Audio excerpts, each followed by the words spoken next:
I would like to now introduce Jamal Saeed. He arrived as a refugee in 2016 to Canada. In his native Syria, his writing pushed both social and political norms.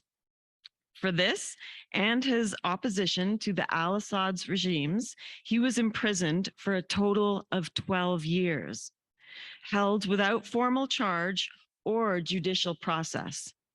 My Road from Damascus is a book that he's bringing to the festival about his experiences. And today we are reading his middle grade novel, Yara's Spring, which was written with Sharon E. McKay. So they co-wrote the book together. So that will be interesting to ask him about that later. And it explores a girl's coming of age in the midst of the Arab Spring.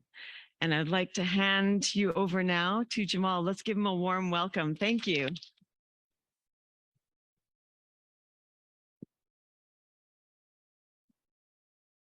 In our culture, we stand to respect. Actually, I'm so excited. I'll tell you something about my older son. His name is Ghamar, and he is studying electrical engineering in the University of Toronto.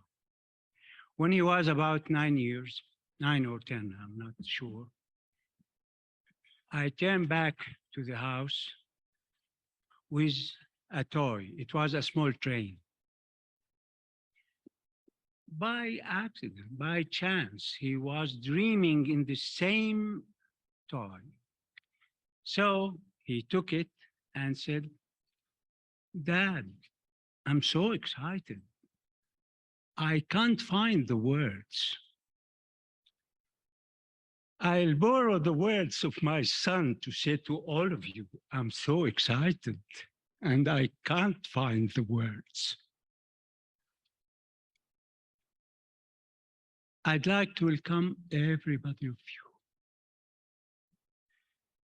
Let us begin with reading something from Yara Springs, and then we are going to speak a little bit about it.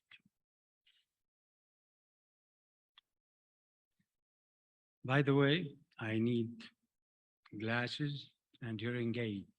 So when you ask, try to make me hear you all and understand you. Yara was the last to wake up. She was bone tired, and the day had only just begun. Ali had left on his usual hunt for food and water. Shireen was reading quietly to Saad, her voice mingling with the thrum of Roja's sewing machine. Nana had switched on the diesel generator in the kitchen at the back of the house. Yara watched from her mat as Nana carefully made and poured out the tea. The water was now more precious than the tea. Now was the time to ask which question first. Yara came to the kitchen doorway. Nana. Nana turned and put up a flat palm, limped past Yara carrying a tray of teacups, and slipped down onto a mat. She motioned to Saad, "Come, eat." She handed him a plate of watermelon. Saad, astonished at the treat, took the plate and returned to his refugee under the table. He hasn't spoken since. Yara's voice trailed off. Since Mama and Baba were killed, since we have lost our home, the bakery, the life we love. Nana rested her eyes on her grandson and nodded. It is the children who suffer the most in the war, she said. Always the children. Perhaps Nana read her mind. Or maybe the moment had simply come. Nana called to her now, and to Roja and Shireen. They all sat down on the mat and accepted her tea. I need to tell you something about me, about my past. It's time you know the truth, said Nana. Come, Shireen, we will leave Yara and her grandmother to talk, Roja said quietly. Nana shook her head. The house is too small for secrets. And we are family now. She held her head high like a queen. Secrets are like sparks, waiting to catch fire. And when they do, they can burn down a house or a country. Yara and Shireen traded looks.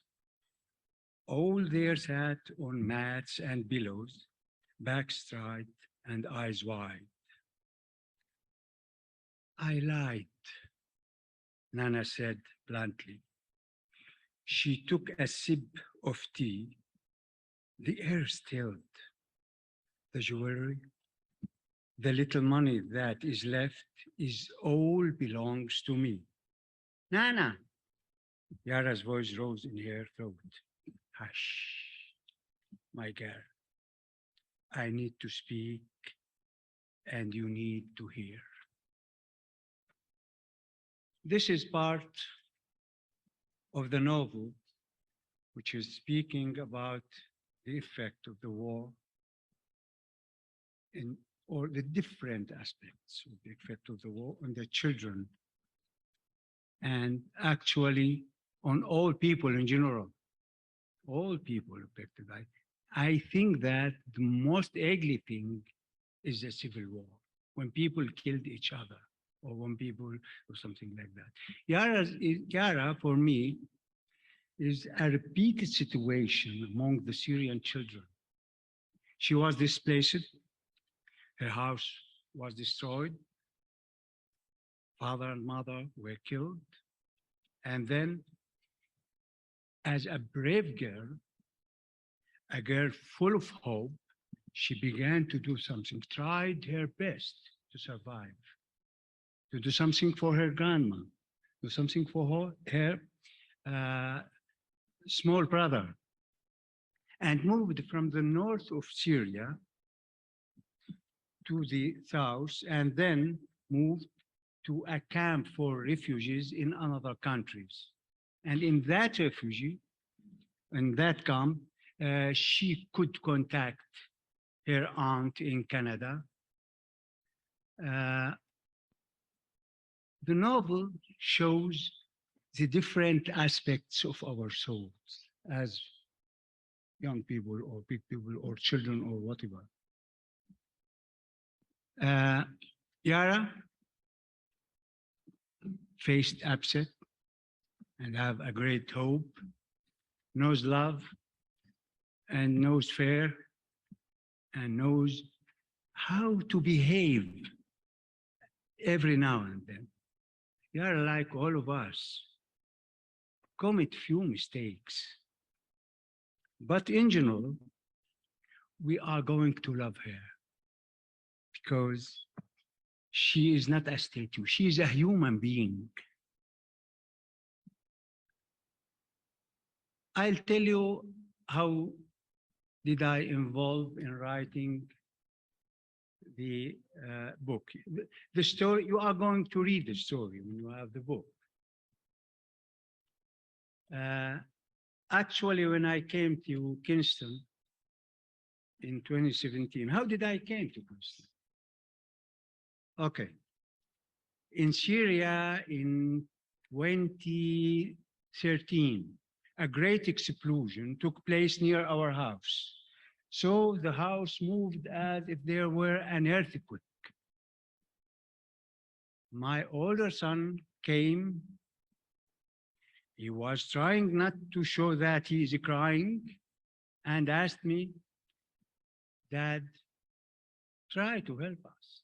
Try to do something for us. I said, okay.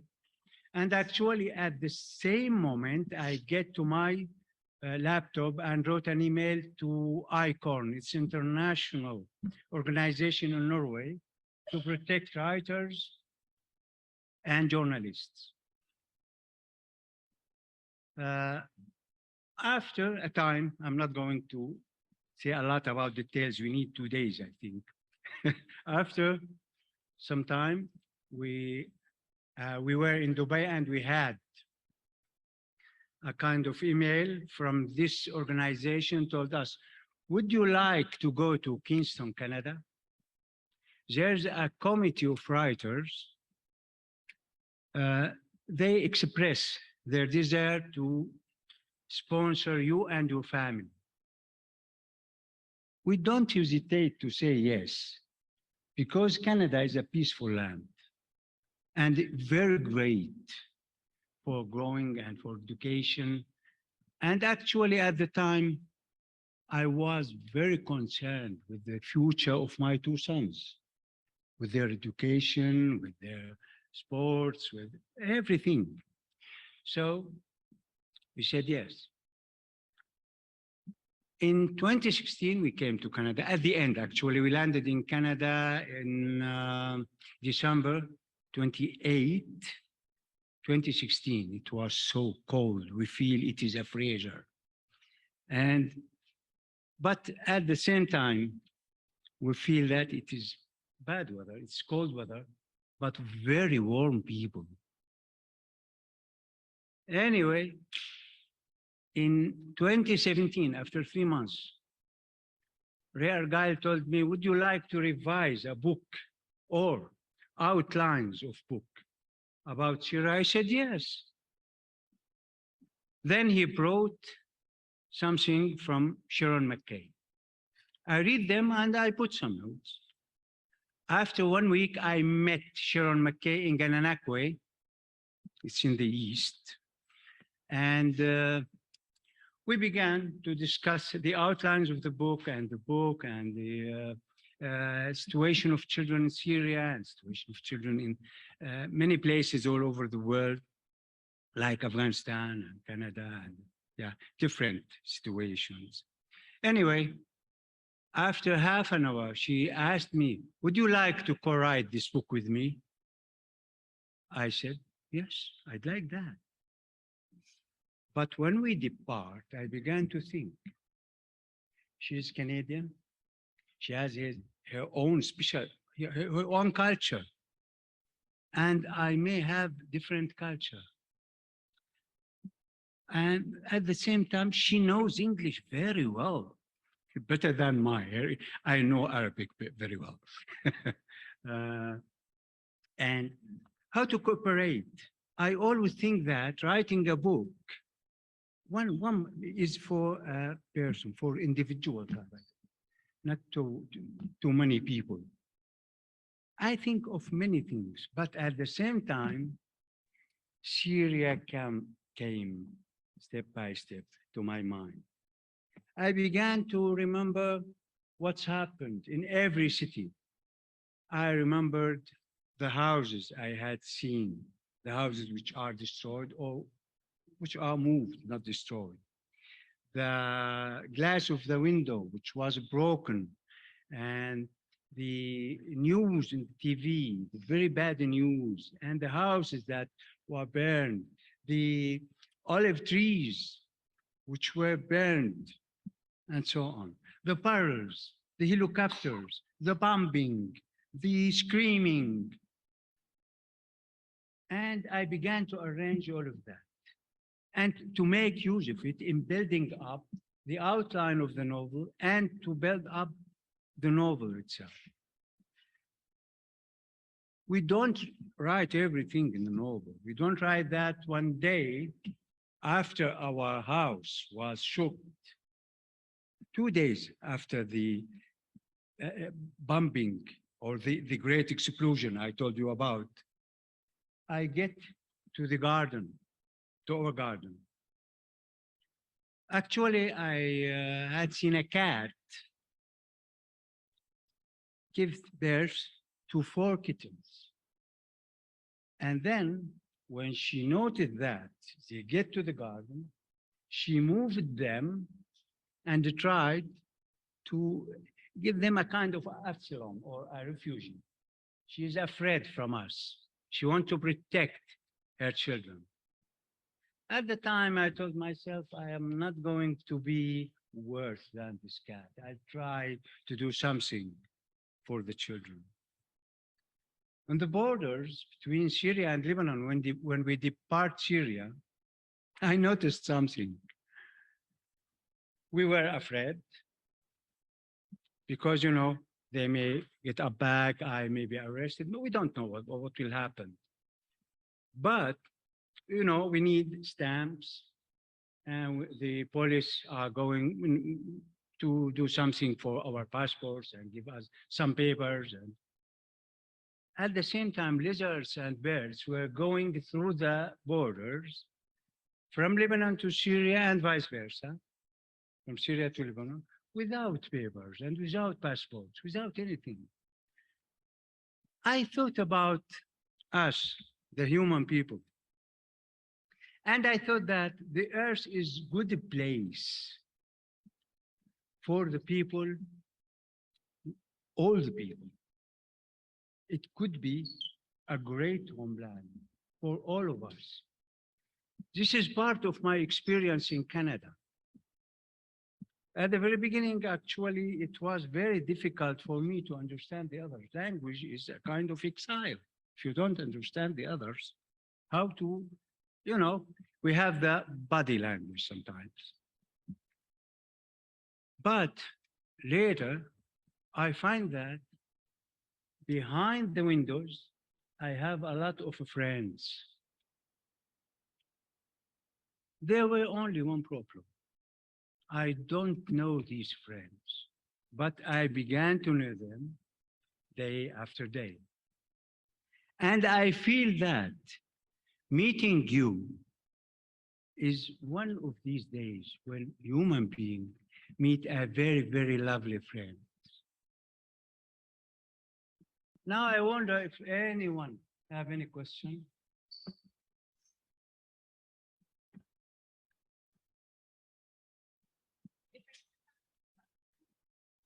I will repeat something into the microphone so that everybody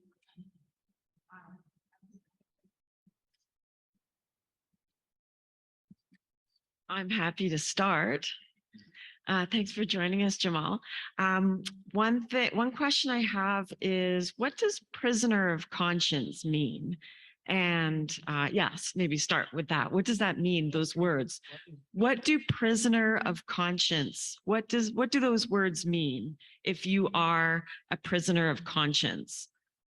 Prisoner of conscience? Mhm. Okay. Well, I was 17 years old when I think that we need a freedom, we need a kind of social justice, we need something like that. And I thought that it's easy to change the world. People are going, when I told the people that, they are going to follow me and say, yes, that's right. And I began to write a kind of pamphlets and poems and stories. Yeah. After 1 year, the Mukhabarat, this is the name of the secret police in Syria, raided the house of my family, and I was wanted because of my writings. So I lived about 30 months underground, and then they caught me and get to the prison. In the prison, actually, I experienced a very bad experience because I spent about 12 years in prisons, but about 6 years in one of the worst military prisons all over the world. At the time, we have to keep our minds. I had to keep our mind as a prisoner. So I collect stones and began to play with the stones, write words with the stones. And I get the skin of the fruit, put it in water for a long time, and make a kind of color. I use some prisoners smoke. I use the tobacco boxes as canvas and the match as a brush. All of that exactly to escape, to keep my mind. Yeah. Uh, I didn't charge. I didn't face any kind of sentence. I was released in a day. I didn't know that they are going to release me in that day. Yeah, it was after 11 years. Then they arrest me again just because I published short stories. This is strange for you. This is not in Canada. This is in the countries which controlled by dictatorship regimes or by dictator regimes. In Canada, you can say whatever you want. Nobody is going to ask you, what are you saying? Or what are you speaking about? Yeah. Yeah, somebody may discuss you. Somebody may think that, wow, genius. Somebody may consider it's a kind of foolishness. I don't know. Yeah. You know, we have different attitudes from different people toward our attitudes or toward our sentences or our speech. In Syria, it is, as I told you, it's not the same. It's not the same at all. You have to pay a tax for the word. If you want to say a word, there's a and it's actually very, very expensive tax. What to spend a lot of time in prison, especially between I spent hiding and the prisoner between 18 and 31. It's a great period for the young people. At the time, I had to go to the university. I had to study suppose literature, suppose English language, whatever. Yeah. Yeah. This is the. It's yeah, thanks for telling us that story. It's really hard to imagine writing a story and then having to go to jail for writing that story. What was it like when you were released that day and you didn't know it was happening? What were you thinking or feeling that day? When you were released on the day that you got out, what did you feel? Okay. The day I was released, actually, I feel I'm flying, not walking. Up till now, I'm excited that day. I feel that there's no door at the end of the street. I can walk and walk and walk. I can turn the light off and on. I can choose the notebook I want to write. I can choose the pen. Yeah. I can look at people in the streets. I can open my eye. You can open your eye. Yes. In Palmyra prison, it's forbidden to open your eye. It's forbidden to look at the jailer or at the guards. When they put the key on the door, you have to run to the wall and face the wall with a forehead and a closed eye. If you don't, you will be punished. They will torture you. So many, many things, many horizons opened in a second. From prison to freedom. It's one of the most important seconds in my life. When they open the door and I get to the street. Actually, I was looking in all directions. I want to go to all places at the same time, to my village and to the neighborhood. I was so eager to see them. I miss them so much. I miss the stones, I miss the trees, I miss the rivers, the sea, the mountains. I feel that I know everything and I want to see everything now at this second or at this moment. This is actually what's happened at that moment when I released. Yeah. Oh, that's very beautiful. Think about that next time I walk outside. My freedom. In the beginning of the book, and I really noticed the cultural feeling of the family and how strong the family is. There's the grandmother, or so the parents and the grandmother and Yara's friends. And it's really quite beautiful and warm. And I recognized, my family and friends.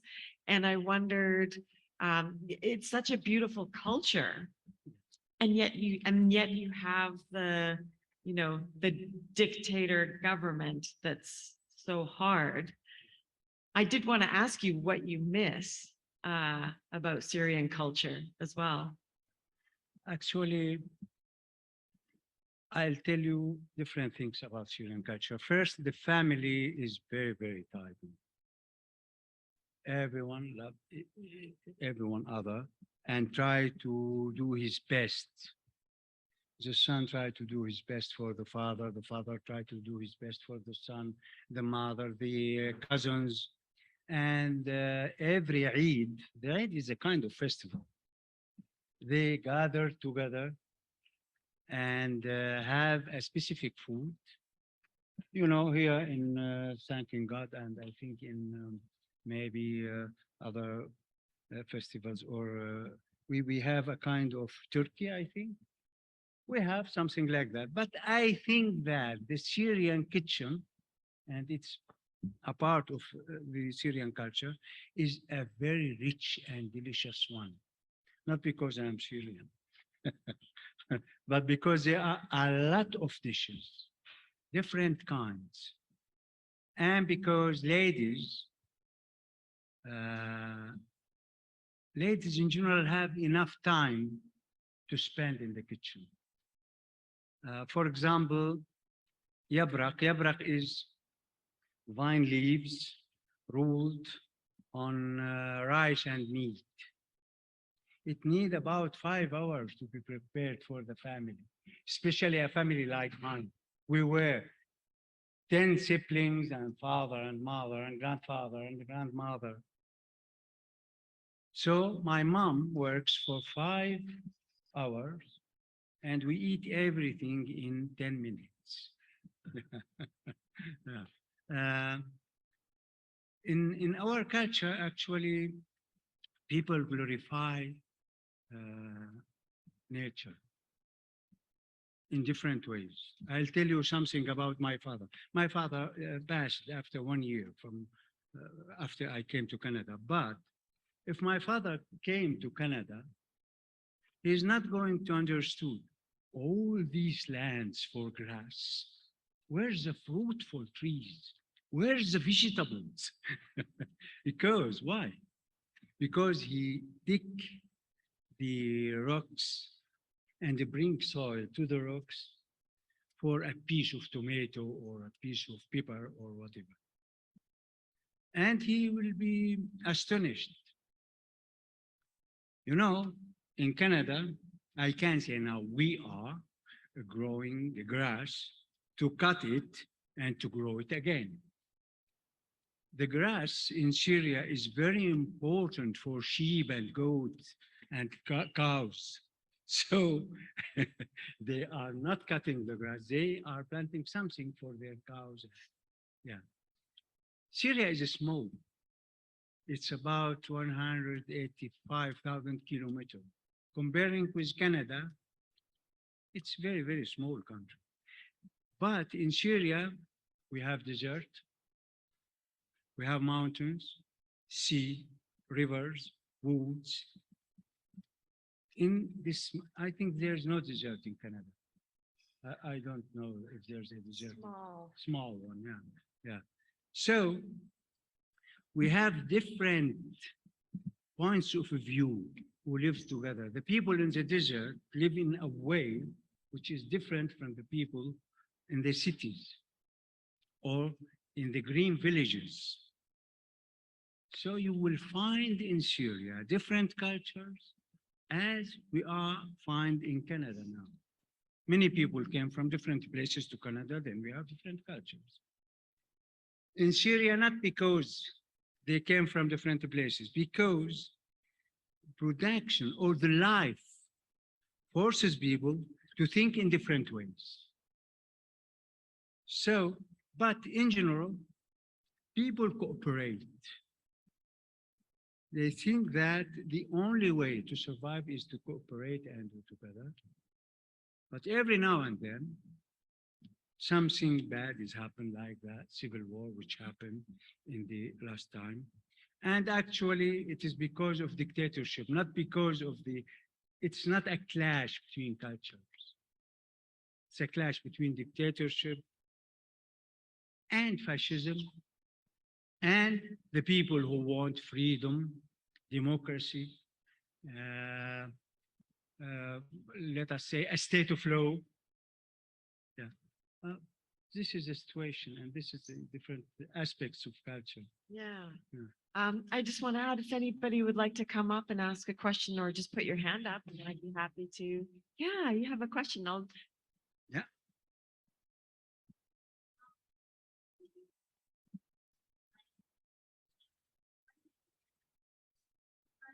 I can you repeat repeat. too. When were you first interested in writing? Okay. I wrote my first poem when I was 14 and showed it to my cousin. He was studying medicine, and he told me that it might be a poem after writing it 20 times more. Yeah, I feel upset. But I wrote again the same poem. Yes, I was 14, I was in grade 8.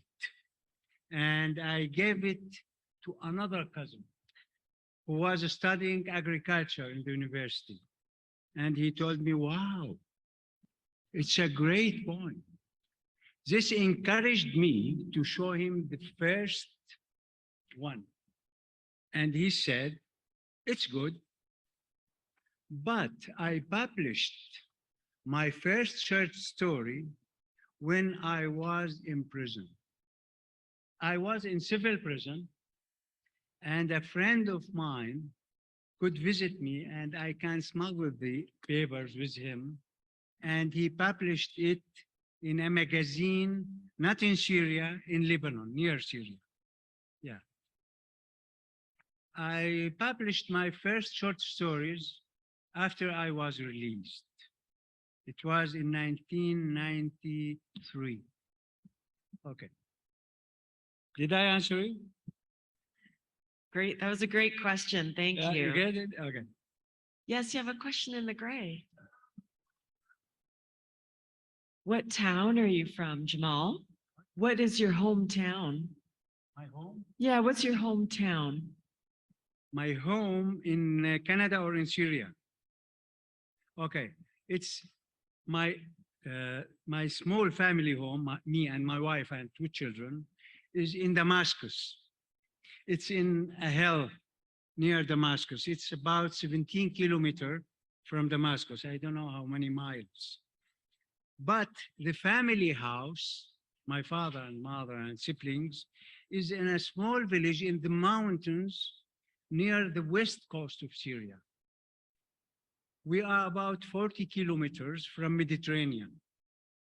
And actually, it looks like Whistler.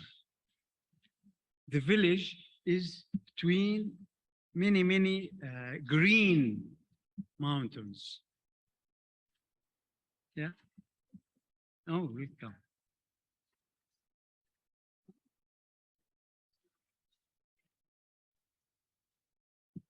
Okay, this is a question from a school that's zooming in online from Signal Hill. They're in Pemberton, which is about 20 kilometers north.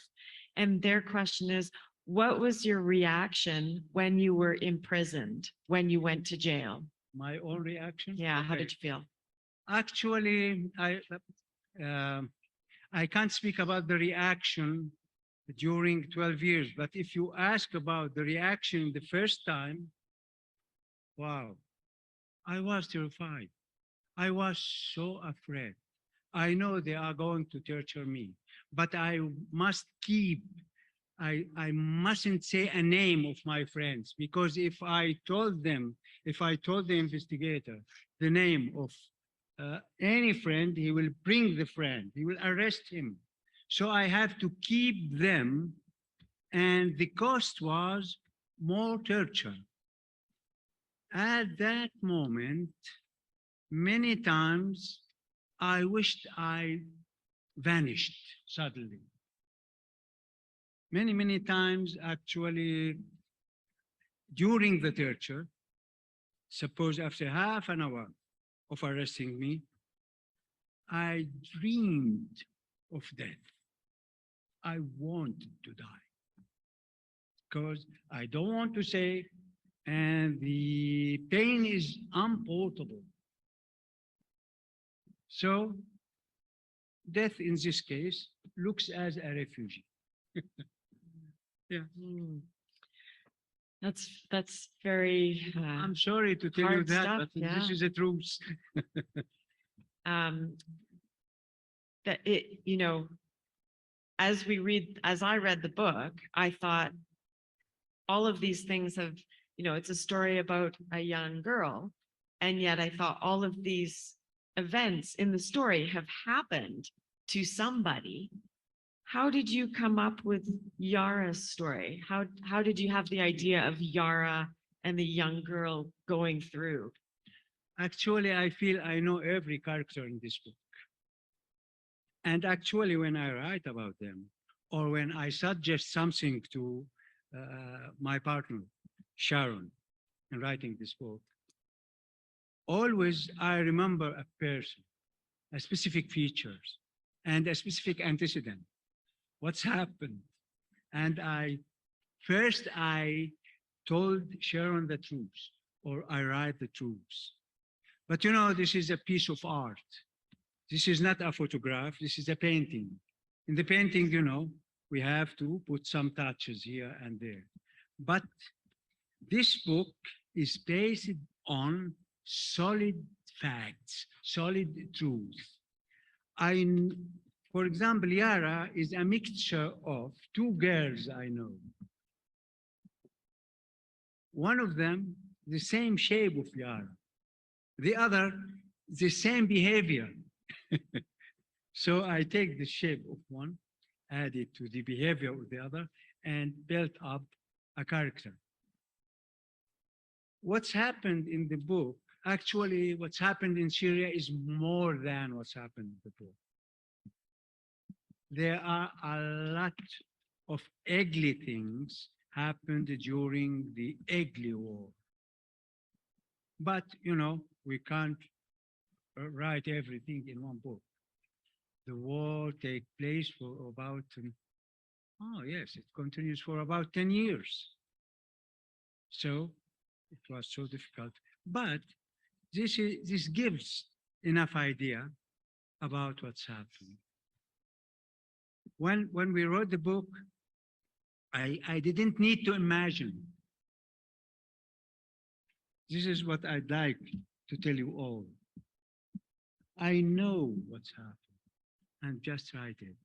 What's happened sometimes is beyond what is imagined.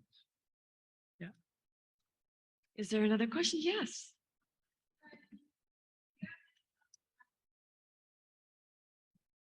Do you have any other passions other than writing, hobbies, things you like to do?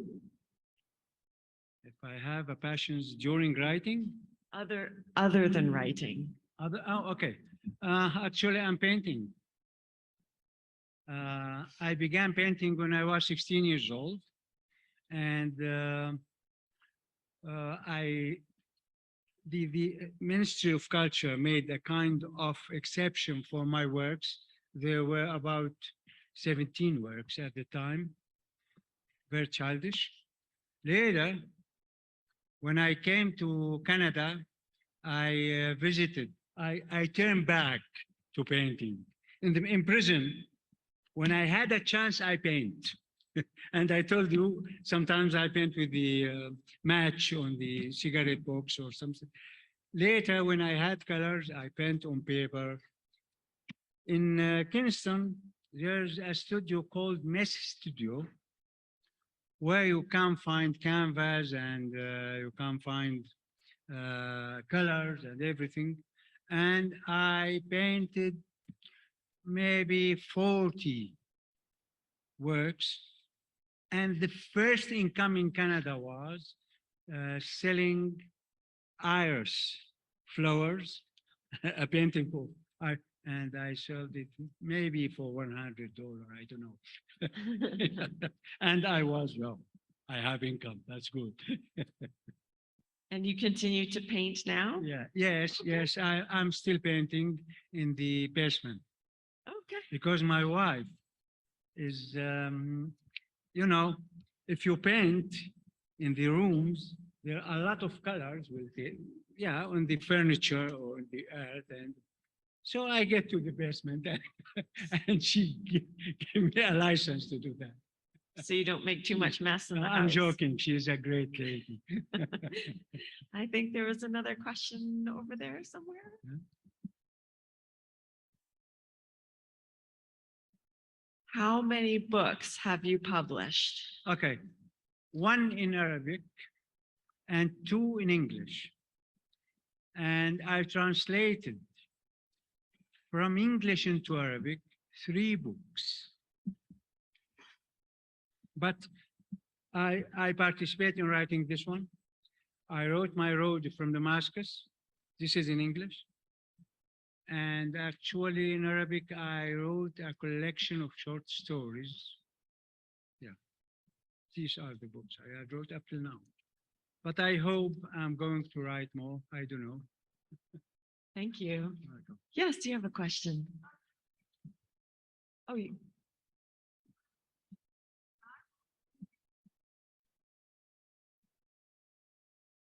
Sorry, could you say it again? Oh, does Yara mean something in Arabic? What is it? What does Yara's name mean Desire? in Arabic? Yara, The word desire? the word Yara. Yara? Okay. Yara is not Arabic word. Yara is a Persian or maybe Hebrew word. Yeah, it's not Arabic name. In general, your question is great because in general, Arabic names mean something. John, for example, means Saint John maybe in English. But Jamal in Arabic means beauty. And Saeed, the last name, means happy. Yeah, I was not happy, but I am now. I'm glad you're happier For now. beauty, all of you is more beautiful than me. Yes? Yes.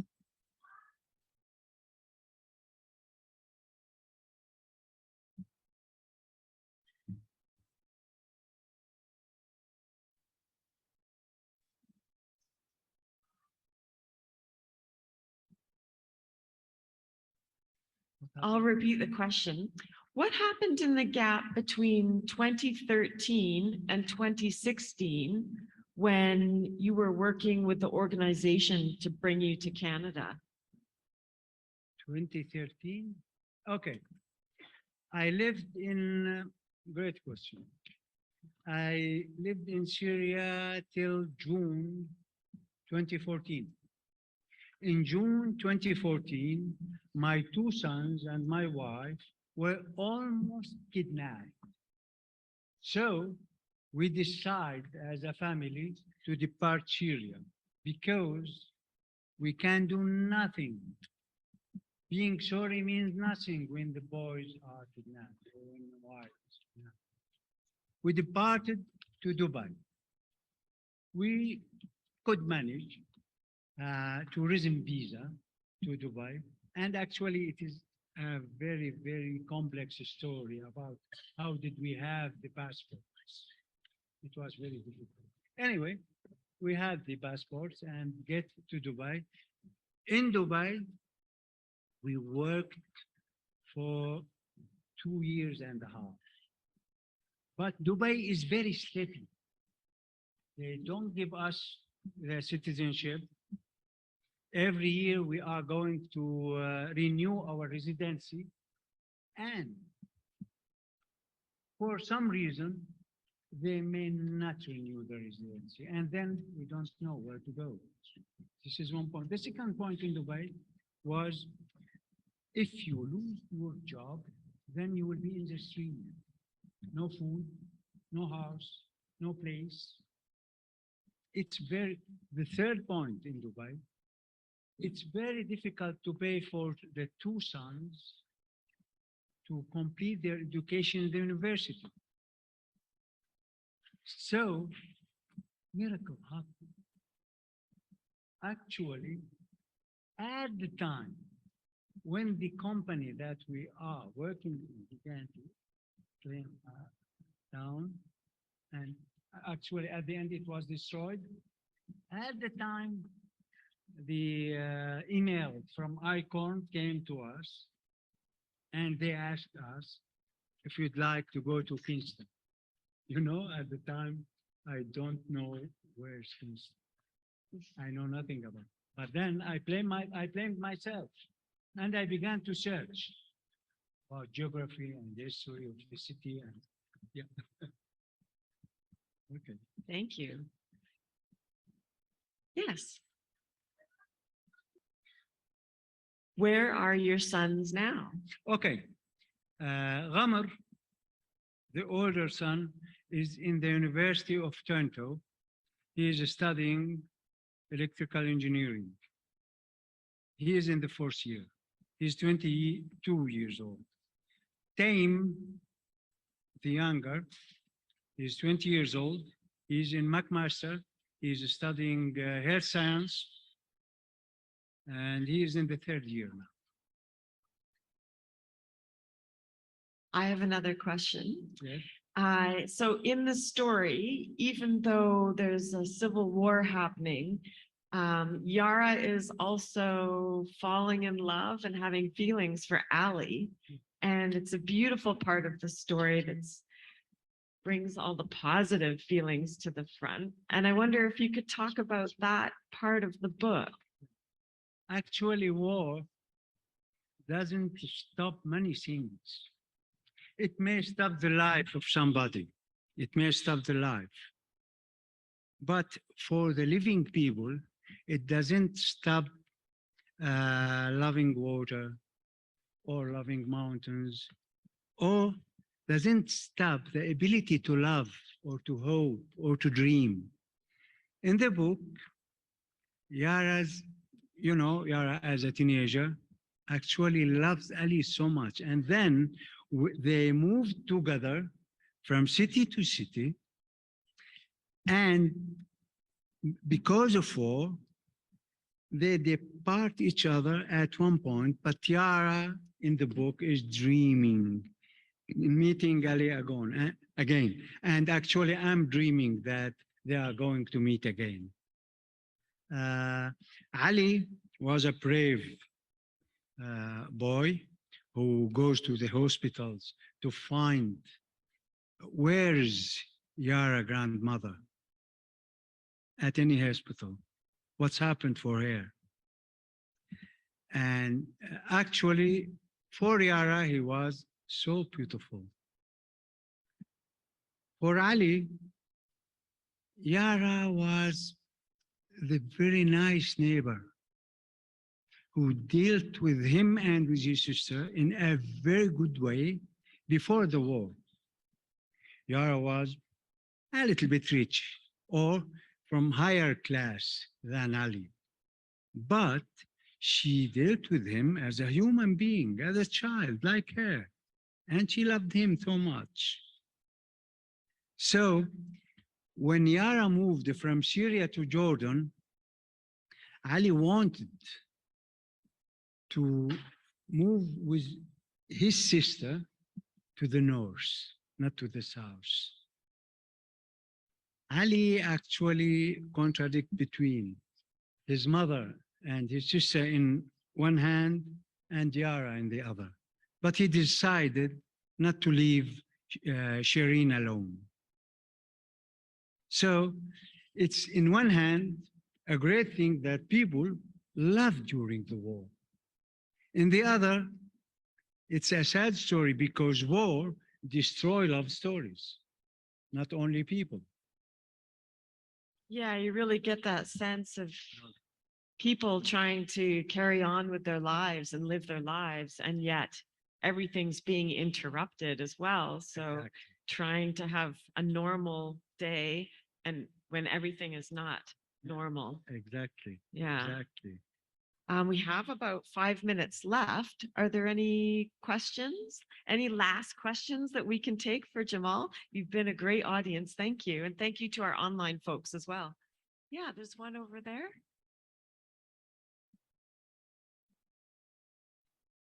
How how long were you in prison for? How long? How long in prison? Was Okay. it 12 years? Actually, altogether, we're about 12 years. I spent um, about 18 months in a good prison. It's a civil prison. I had the right to read and write and watch TV, but all the time was in the military prisons, in Tadmor prison or Palmyra prison, which is where one of the worst prisons all over the world, according to Amnesty reports. And in Sadnaya prison, it's a military prison, and it's a little bit better than Palmyra prison. Oh, we can't say better. It's bad, but Palmyra is worse. Yeah. And the other time, actually, in the very, very bad places, which are investigation military branches. Yeah. I have one last question. What do you hope readers will take away from the book? Okay. Actually, if I understand you, I'd like the book gives a great impression that the human being may be surrounded with many, many dangerous things, but always, he must have a kind of hope, and always he must be brave in facing the very serious situations or the very dangerous situation. We have to do that if we face something like that. Hope is great. We have to plant hope in ourselves and in the other souls. Thank you. That's very inspiring to hear that about having hope in yourself, but also planting it in other souls as well. Thank you so much, Jamal, and thank you for being such a great audience today. We really appreciate it. Thank you so much. Thank you. Thank you, everybody. Thank you for coming.